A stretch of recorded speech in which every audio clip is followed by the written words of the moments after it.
Assalamu alaikum everyone. Welcome to study of geography. Today I will discuss geomorphic processes. Okay.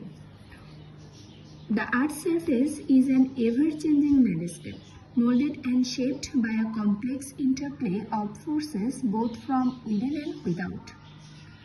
This dynamic nature is a result of internal forces driven by mental convictions beneath the Earth's crust and external forces which originate within the Earth's atmosphere. We all know about the internal structure of the Earth. When we discussed the internal structure of the Earth, then we knew about mantle, core, crust, right? Okay, I think you guys understand. These forces are the architect of the diverse landform we observe on the planet's surface, from towering mountains to deep ocean basins. What is geomorphic processes?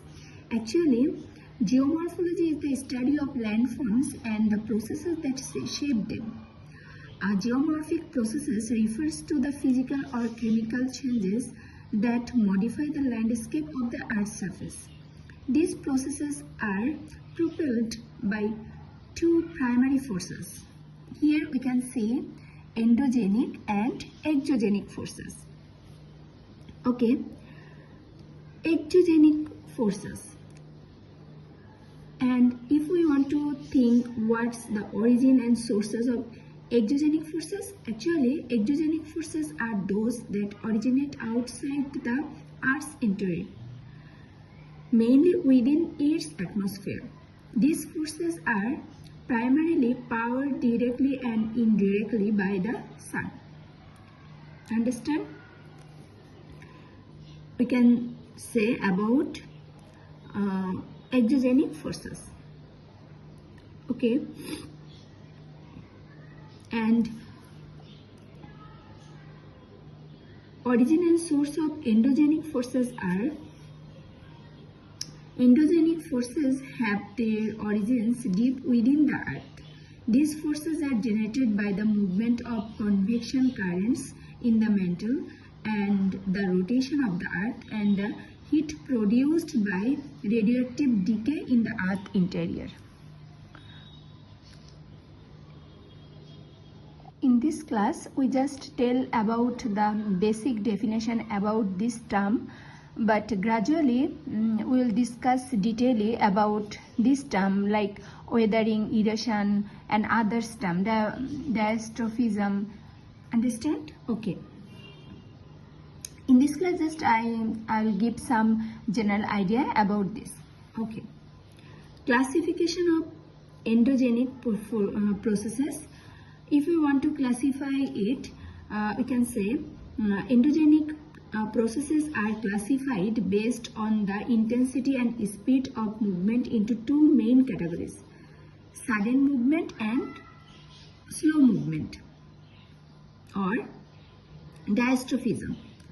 Sudden movement are rapid processes that can significantly alter the Earth's morphology in a relatively short period. These include volcanism, earthquakes, etc. And what is diastrophism? Diastrophism encompasses the slower, gradual movements of the Earth's crust, which can lead to the creation of major landforms over long periods. This category includes orogenesis. Both sudden movement and diastrophic processes are considered constructive forces because they create new geological features and landforms on the Earth's surface. These processes contribute to the constant evolution of the Earth's topography, creating a dynamic and ever-changing planet. Understand? And diastrophic movement are divided into two main categories based on their direction of movement and the geological feature by influence.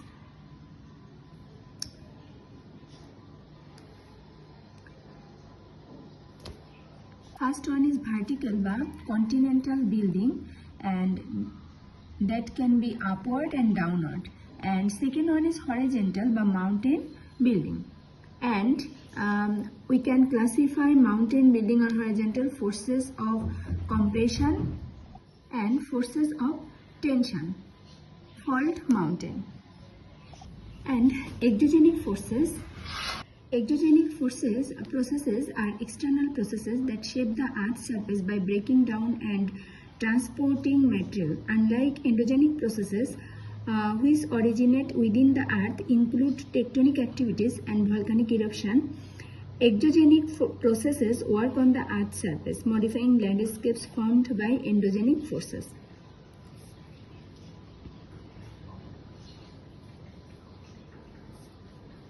It includes, it can be divided into three parts: weathering, erosion and deposition.